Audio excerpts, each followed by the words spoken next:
Happy Saturday morning. This is Charlie from the Speed Traveler, and welcome to the Speed Traveler Roadshow. It is cars and coffee time. If you are listening live on KHTS Radio, hometown station .com, that's available on 98.1 on your FM dial. And today's featured marque is the Porsche.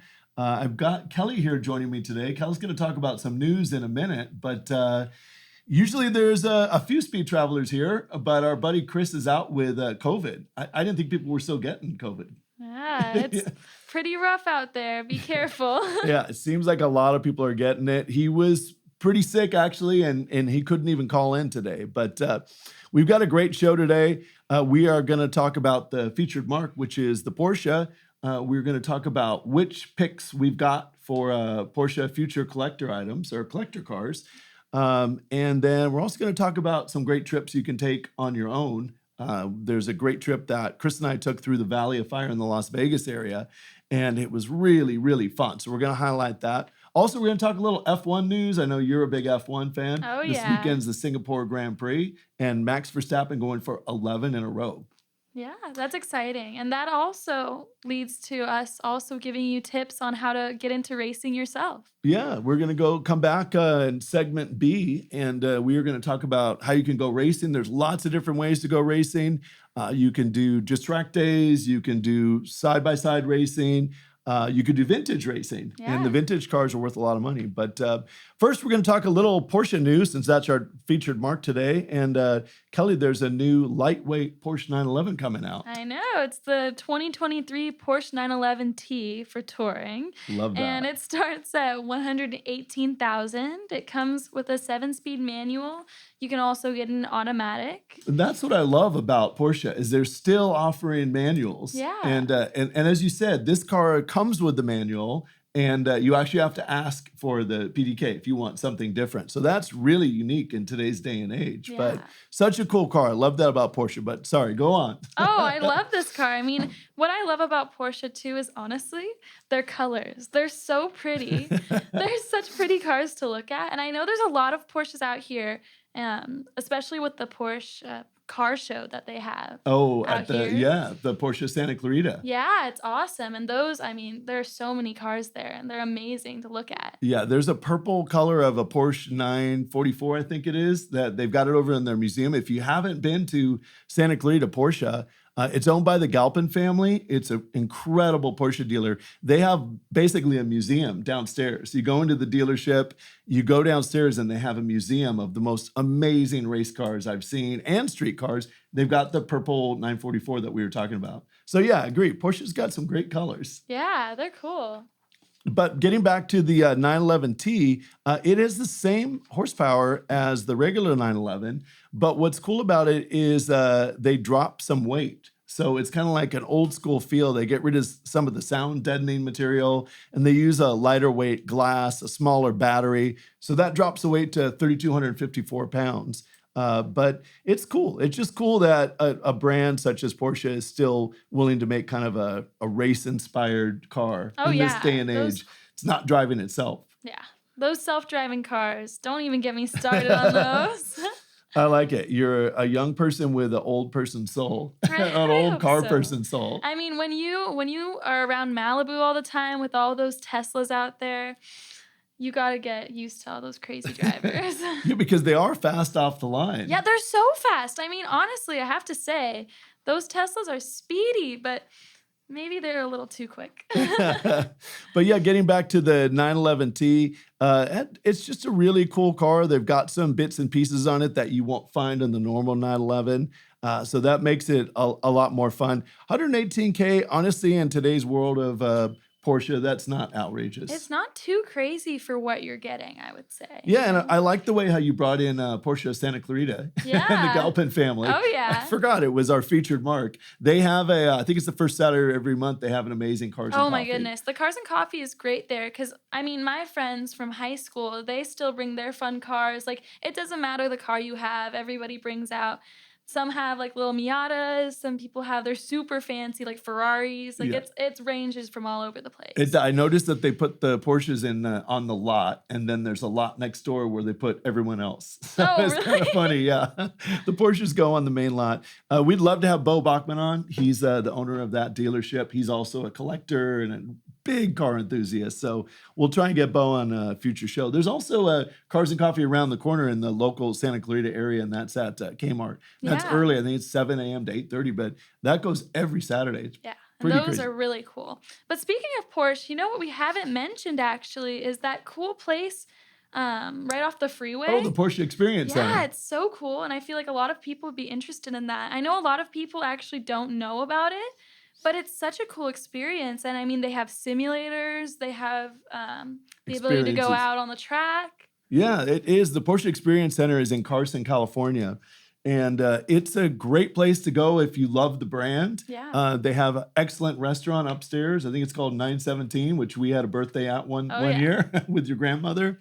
And you can go out and do a 2-hour experience. It's not inexpensive. I mean, it is Porsche. I think it's $900 for a 2-hour experience. But you can go and do some laps around the track with an instructor. The instructor takes you out first. Then they switch seats, and the passenger gets to drive the car. And so, yeah, that's a great point. If you're visiting Los Angeles, it's right in between LA proper and Anaheim, Yeah. kind of on your way to Orange County. So if you're going to Disneyland or you're doing something down south, you can always make a little stop for the parents. Yeah, on maybe the I was way. going to say maybe Dad can go there and then everyone else can go to Disneyland. We'll We'll drop you off on the and way. it'll be about the same cost. It will be. Oh my goodness. But yeah, so the Porsche Experience Center is a great place to go check out if you're here in LA.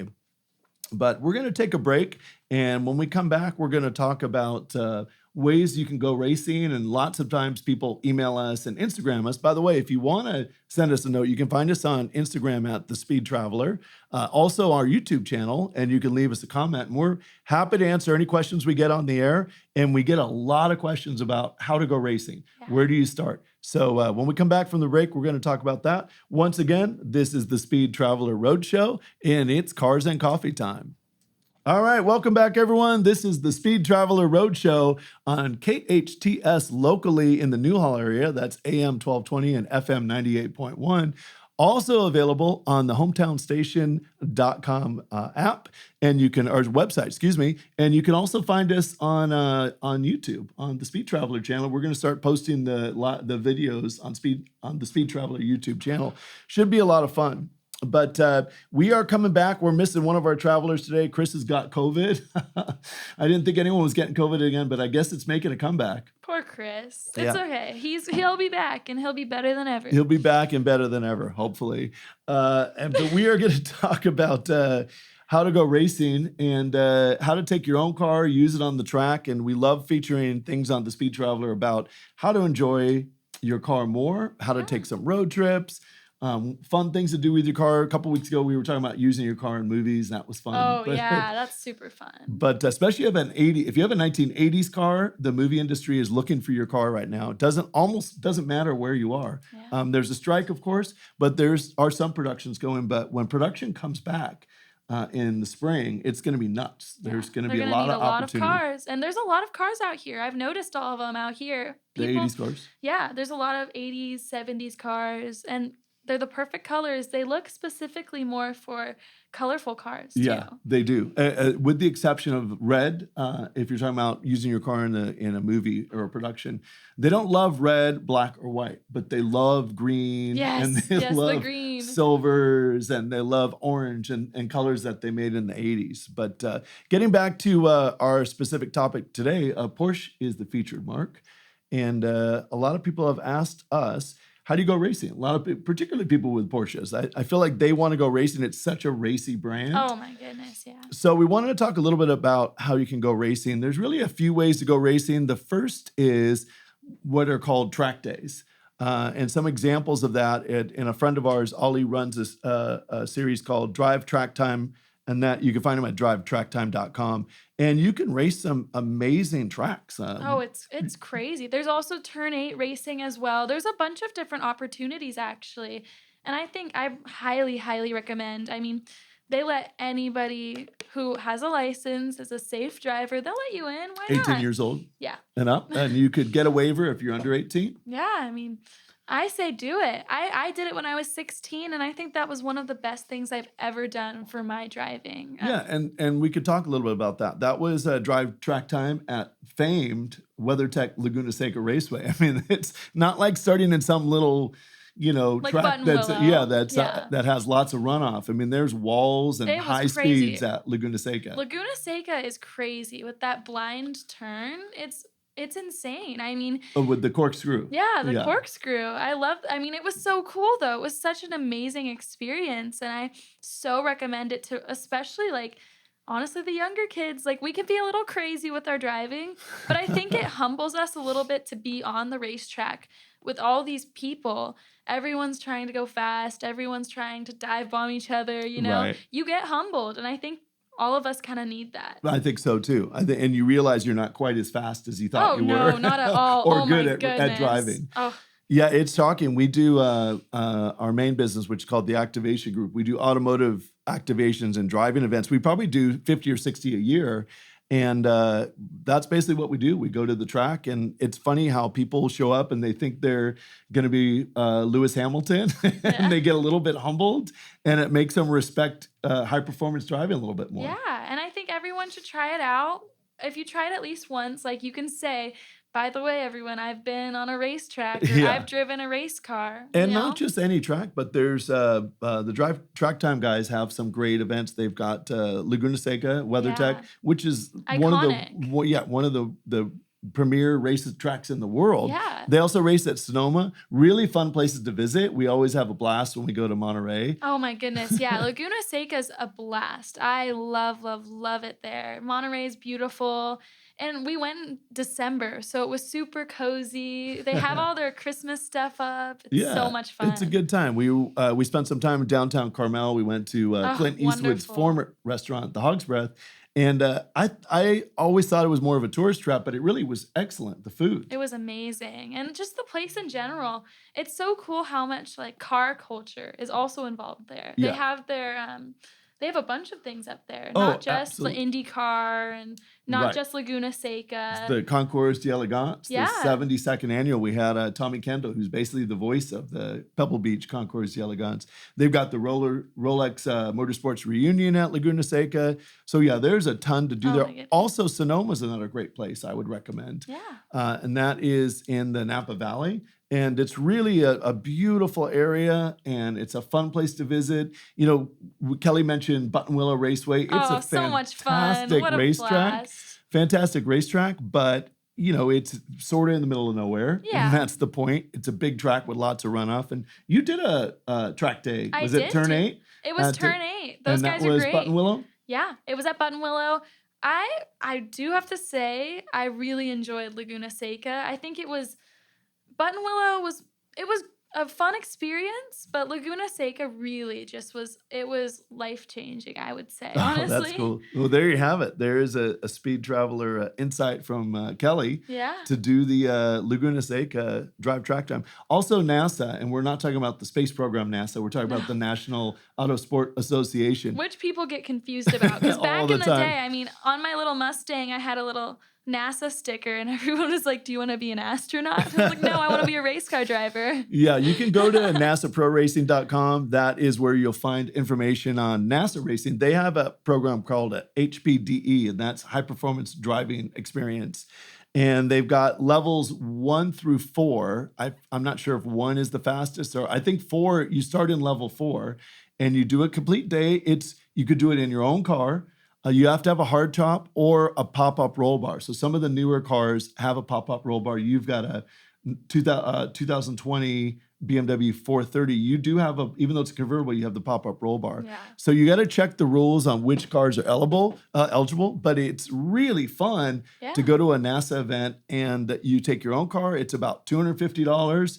There's no speed limit, and you can take it and have fun. And a great experience for someone who hasn't done a lot of performance driving, or as you said earlier, which is more dangerous, probably people that think they're good at driving, Yes. but have never been on a racetrack. So you get on a racetrack and you can see what your car is capable of, like how fast it can stop and how fast it can actually go around the corners. I think you were surprised by that, right? I was. I mean, I honestly was surprised at how slow I felt on the track. Right. And I think that was great. I mean, that was a very humbling experience. And I think we all kind of need that For because sure. I don't want to feel like I'm this speedy driver and then end up, on like in like a street race or something, Yeah, right. Yeah. But I actually, changing the topic a little bit, speaking of racetracks, I was wondering what you thought about the Auto Club Speedway, like everything changing there. Like, what do you think it's about a shame. For those of you who don't know, Auto Club Speedway has been in the Los Angeles market since, I believe, 1995, and it was built by Roger Penske. It was a duplicate of the Michigan Speedway. He built the same speedway here. It's in Fontana, California. And sadly, because of Amazon and the way the industry is going with home delivery, they need massive warehouse space by airports and train tracks. And it just so happens that Auto Club Speedway in Fontana is between the 10 freeway, Ontario Airport, and railroad tracks. So it's kind of the trifecta. There's not a lot of places you can buy 200 or 300 acres in Southern California anymore. So it got to the point where the land was worth so much money that they did ultimately sell off the racetrack. A lot of it. They kept, I believe, 100 acres, and there's talk about making a 3/4 mile track. Yes. I don't know. It doesn't make a whole lot of sense to me. Yeah.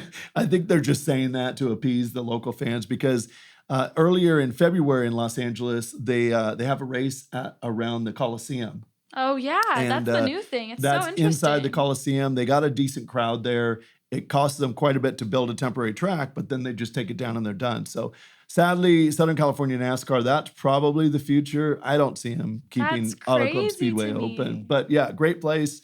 I came in second in a race there in 2018. I think you've that was grown up amazing. around there. Yeah, I and loved it. You've had a That's fun why. time there. So hopefully they keep something. But getting back to racing, there's a few other ways you can experience your Porsche. A Porsche, by the way, on the track days, what a great car to drive on a racetrack. I mean, if you haven't done a track day and you've got a Porsche, you need to go call NASA or drive Track Time or Turn 8 or Time Attack or one of those guys and find a local track day where you can really see how fast your car is. I mean, the 911s and other cars, they were made for racing. And so, it's just a shame not to do it. But getting back to a couple other quick things on racing, people do ask, how do you go racing? Another way you could go racing is by doing actual head-to-head competition. Oh my NASA goodness. also Crazy does. stuff. NASA also, once you get through their HPDE program, you can apply for a racing license. Same with the Sports Car Club of America. Once you go to one of their events, you can go to a school. The difference is, for those, you need a real race-prepared car. It doesn't have to be anything expensive. A lot of people go with Mazda Miatas. You could find a race prep, already built Mazda Miata for about 10 grand, and that's a bargain. I mean, unfortunately, Chris and I have made the mistake of trying to build our car because it seems like it's more affordable, but don't be fooled. No. It's definitely Oh not my more goodness. affordable. It's much, much better. If you want to go racing, it's much better to try and find yourself a Mazda Miata or something that's already built. There's tons of classes in NASA. They've got a Porsche 944 class. They've got a BMW E30 class, which they raced with us in Portland. Yeah, that was really cool. And They're they like had- little box cars Yep. driving around. Yeah, They're exactly. funny. They're cute. And the rules are close, so you really have to earn it, and it makes you so much better of a driver when you're racing head to head against somebody. You get immediate feedback. Like sometimes on the track days, you just go and you're driving around and you have one good lap and one bad lap and you don't really, it doesn't sink in. But if you're actually racing on a track, you get immediate feedback. If you blow an entry to a corner and you're slow, you're gonna get in the Miata series, you're gonna get passed by 5 cars. Yeah. So it really trains you to not make mistakes. So it's a great way to go racing. Also, there's some other fun ways to go racing. Here on the Speed Traveler, we talk about cars as assets. And probably one of the biggest winners of that category is our friend Adam Carolla. bought the 1979 class-winning Porsche 935 that Paul Newman raced at Le Mans. He paid $4.4 million for it about 5 or 6 years ago. Everyone laughed at him, and now the car's probably worth $12 million. Crazy. So there is a great example of buying cars as assets. But along those lines, if you want something a little older, where it's not like hardcore competition, but you're still racing guys on the track, we recommend HSR, which is Historic Sports Car Racing. Also SVRA, that's the Sports Car Vintage Racing Association. They've got classified ads on their websites. So check it out. Once again, it's Historic Sports Car Racing and Sports Car Vintage Racing Association.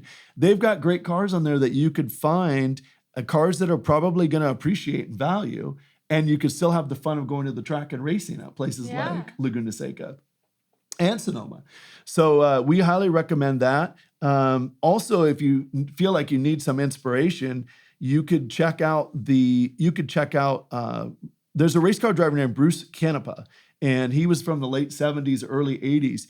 He has built this mecca to racing in the Scotts Valley area of California. It's about 30 minutes from San Jose, and he has the most amazing collection of classic cars, rare cars, and race cars. So if you need some inspiration, check out Canepa. It's Canepa.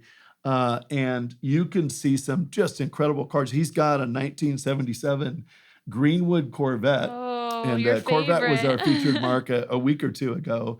But for some of those Corvette guys out there, if you're into race cars, this is one of 2 Greenwood Super Vets that were made in 1977 to compete in the IMSA series. And the car is just wild.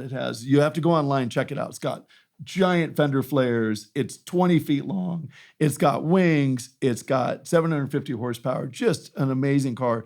Also, this particular one has some great history. It was owned by notorious, the cookies are done. It was owned by notorious drug dealer John Paul. So John Paul bought this car. Money was no object. And he won a race in this car. I believe he came in second in the championship.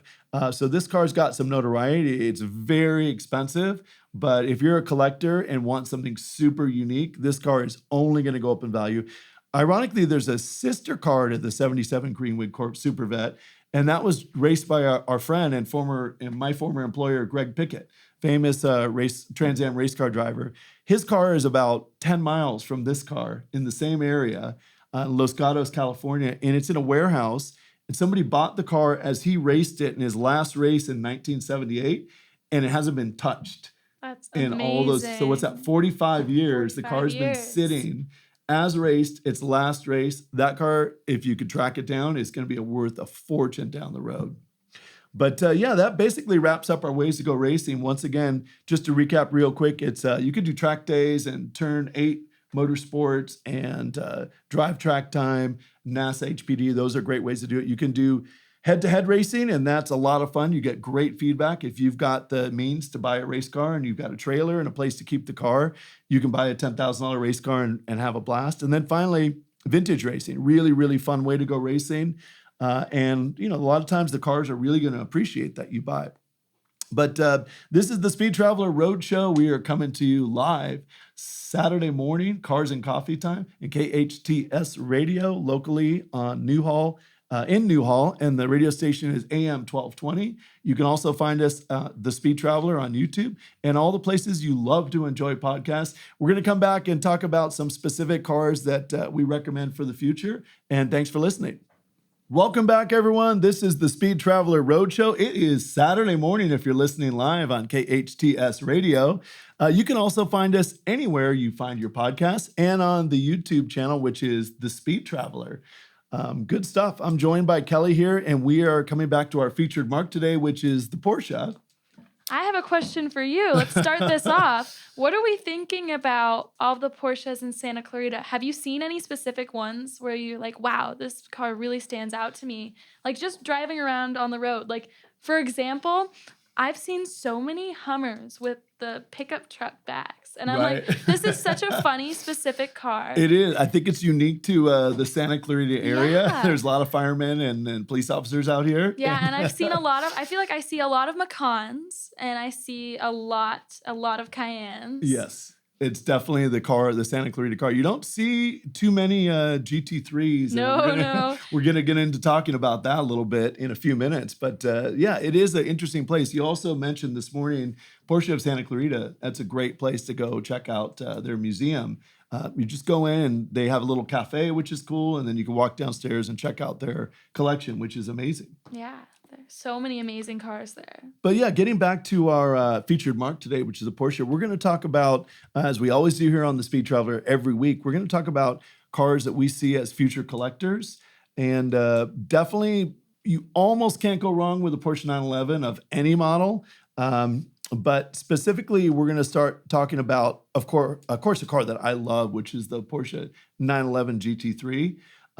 Is the 997 model that we've identified as a good bargain. It's low in its depreciation cycle. And for those of you who don't know what depreciation cycle means, is basically you buy a car new, you pay top dollar, and 5 years it goes down a little bit, maybe 20%. Not always in Porsches though.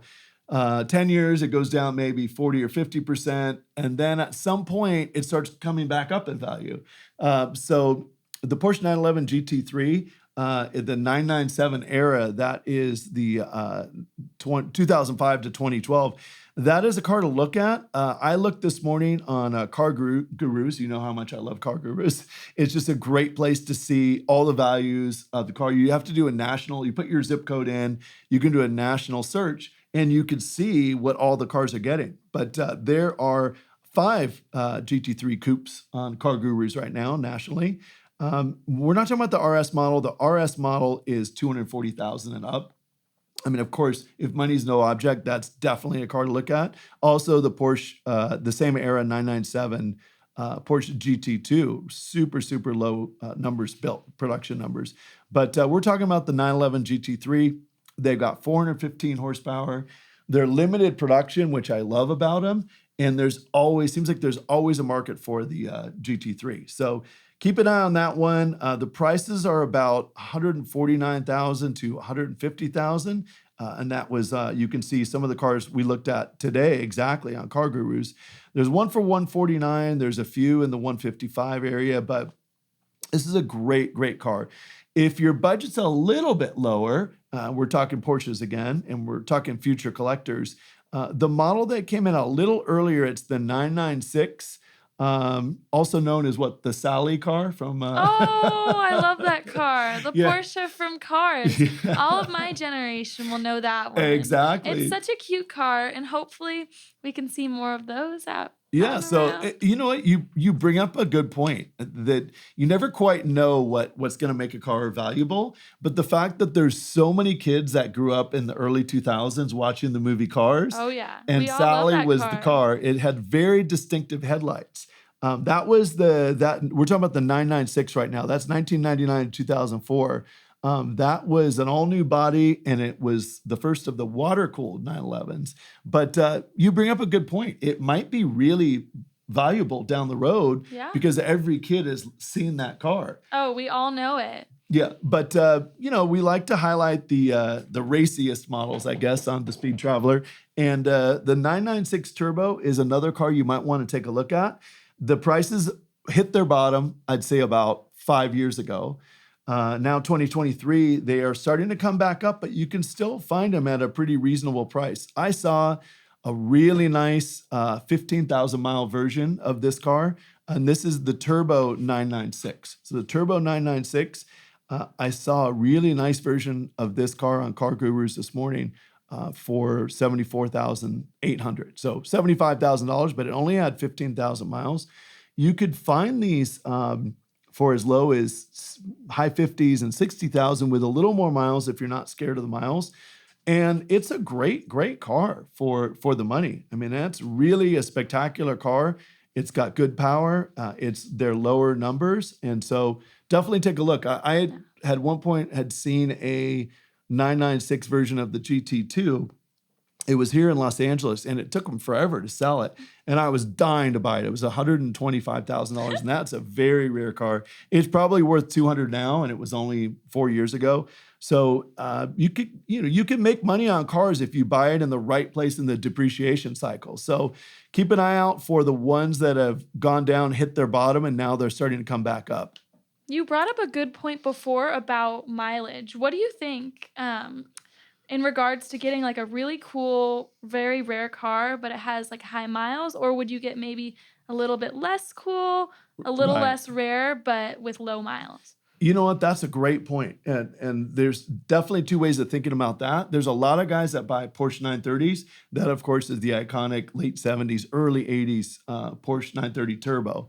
And there's one selling with 100,000 miles on them for $100,000+. Wow, that is And crazy so stuff. Porsche buyers don't seem to be as worried about mileage as some of the other brands. Like Ferrari, they seem to be more worried about mileage. Like a lot of the Ferraris go at a much lower miles, like 25,000, 30,000 miles for something like a 1988 or 89 Ferrari Testarossa. By the way, we're gonna talk Ferrari next week, Yeah, and great car. that By the is a way. car that, in our eyes, is way undervalued. I mean, it's kind of a joke to say that a car that's $125,000 today is undervalued, but I have a feeling a Ferrari Testarossa in 10 years, people are going to be like, "Do you remember when you could buy one for $125,000?" So to answer your question, the Ferrari, some of the brands people do look for lower miles like Ferrari, but it has some issues, and that is if you buy a really low mile Ferrari or Porsche for that matter, sometimes the cars that sit around and don't drive Oh, have yeah. many more problems than the cars that have miles on them. So I think there's a happy medium somewhere in the middle. Like Porsche, it's probably 50,000 is probably totally fine and acceptable. For Ferrari, I mean, it's Ferrari, and people, it's really considered more of like a work of art. And Yeah. for whatever reason, people don't like high mile Ferraris as much. So I'd say Porsche, it matters less. Ferrari, it matters more. What about like BMW? BMW, I think it's exactly the same. I think you want medium miles, like 50,000 miles. We had BMW as our featured marque a few weeks ago as Yeah, well. I mean, I know a lot of my generation is specifically very interested in like the E46, Oh yeah, for E36. sure. Everyone that's into cars, that's a Yep. Gen Z, I feel like has had some sort of interest Yeah, in an E36, E46 car. exactly. And you see those cars more and more on sites such as Bring a Trailer. Yeah. And Bring a Trailer, they've done an incredible job. The other day I looked on their live auction site, and it's bringatrailer.com, and they had, I believe, 700 plus auctions going Wow, in that's at one crazy. time. And it started as a passion project, and they've done a great job. And that is the preeminent place right now to find a great car. They're getting top prices on that site, but you find just spectacular cars. And what's funny is that I noticed some E46s. There are so many. And I actually was wondering, going back to Porsche, do you see like any equivalent there? Or is there a possible to have like an equivalent to like an E36, E46? Because I think what my generation likes about those cars is that you can get them a little on the cheaper end and then kind of tune them up, figure it out. Is there Right. any sort of Porsche that could do something somewhat similar? Yeah, I think that we were going to talk about we're real quick before we wrap up 911. We are going to talk about the Boxster, and that's exactly what you're talking about. But the one last pick that we've got out there is the 997, which is 2005 to 2012 911, the 911 Turbo. And that is the 997 version. You could find it for about 85 grand. It's a really good car. It's low production numbers, and it's got 480 horsepower. So cars with high horsepower always seem to sell for more down the road. So that's a great car to take a look at. But to answer your question, cars such as the BMW E46, I would say the Porsche Boxster S with a manual, you can buy those relatively affordably. You can find Boxsters for $10,000, Wow. But are they hard $15,000. to maintain? They're a little bit harder, but you know what? A BMW E46 is finicky as well. Oh We my have a friend, goodness. Gio, who Oh, has Gio. one, and he made a pretty famous TikTok video about all the problems he has. So Yeah. I'd say any German car or any 20-year-old car is going to have some issues. But that's a good point. You can find a very inexpensive Porsche Boxster. I would always go to the manual because there's only going to be so many manuals. Yeah. But along those lines, the Boxster came out with a specific line. It was called the Spider. And they came out with it in 2011, and that's where they took a regular Boxster S, and they stripped all the weight off, just like the 911T you were talking about earlier. And interestingly, Jeremy Clarkson, We love Jeremy Clarkson. we do. We love Jeremy Clarkson, formerly of Top Gear, and the new show is called. He got kicked off of this one too, actually. Oh, So, he did. Okay. So The Grand Tour? not right now, but yeah. Oh my goodness, that guy's great. But the Jeremy Clarkson effect on cars, he loves the Porsche the Porsche 2011 Boxster Spider. He loves that car because they made it super light. It's got a fabric top. It doesn't have any mechanics on the top, so it saves a lot of weight. And he loves that car. And it's funny, the cars that he loves, he has such a big megaphone, and the world knows him so well that the cars he loves generally go up in value. So you might want to take a look at a 2011, 2012 Porsche Boxster Spider. Those are about, I saw one this morning for $58,000. That was on Auto Trader. You can check it out. $58,000, about, we had talked about earlier, a decent amount of miles so that you feel like the car's still used, 40,000 miles. So good car. But also along the line of Porsche Boxster, sometimes it's kind of looked at as like the stepchild to the 911. But the 2016 Porsche Boxster Spider is a really cool car. There's 8 of those right now I saw on Auto Trader. It's got 375 horsepower. It's got 3.8 liters, which is bigger than the Boxster S. So it's a unique motor, and it has a really distinctive look. It looks a lot like a Porsche Speedster, 911 Speedster. And we know what happened with the Speedsters. The prices went absolutely crazy on those. So I would take a look at a 2016 Porsche Boxster Spider. We expect to pay about $90,000 to $100,000 for those, but they have more power and a bigger engine than the Boxster S. So it's something to look at. And then finally, just to round out the Boxster Spider story here, the 2021 Boxster Spider came back with a 4-liter huge engine, 414 horsepower, also comes in a manual.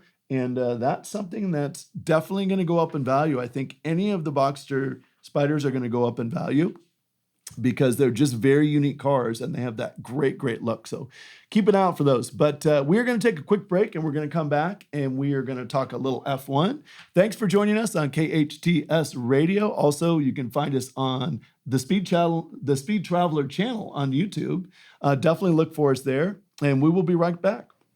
All right, welcome back to the Speed Traveler Roadshow. We are coming to you live Saturday morning. It is cars and coffee time. Yay! We're coming to you from the KHTS studio in Newhall, California, AM 1220. You can also find us anywhere you listen to your podcasts and at the Speed Traveler YouTube channel. You can also send us a note at the Speed Traveler YouTube channel. If you've got a question, next week we're going to cover Ferrari. If you've got a question, please feel free to send us a message and we'll try and answer your question on the show. But getting back to our final block here, we are going to quickly talk about a fun drive that I took somewhat recently in the Vegas area. And that was at a place called the Valley of Fire. So it's about 40 miles east of Las Vegas. We got up at 4:30 in the morning so that we could get there for the sunrise. There's nothing like it. If you could plan a trip to Vegas or you're close enough to drive your classic car to Vegas, it's just such a great trip. So we got up at 4:30. We got on the road at a little after 5. We got to the Valley of Fire. It was about a 40-minute drive. I was driving Alfa Romeo 4C, which was a great car. We're going to talk about that in a future podcast. And Chris was driving the Polaris Slingshot. Oh my goodness. Convertible. And he had an umbrella over his head. Yeah, we are not done editing that video yet, but it's going to go on the Speed Traveler YouTube channel really soon. It was pretty funny. It was $11 extra to get the roof for Chris, and we decided we'd save the $11. And he did the whole trip in 115-degree weather without a top. So something you don't want to do. But it's a really fun drive. If you want to do it, go out 40 miles east of Las Vegas on Highway 15. You get off at the Valley of Fire exit, and you will follow the signs right to the park.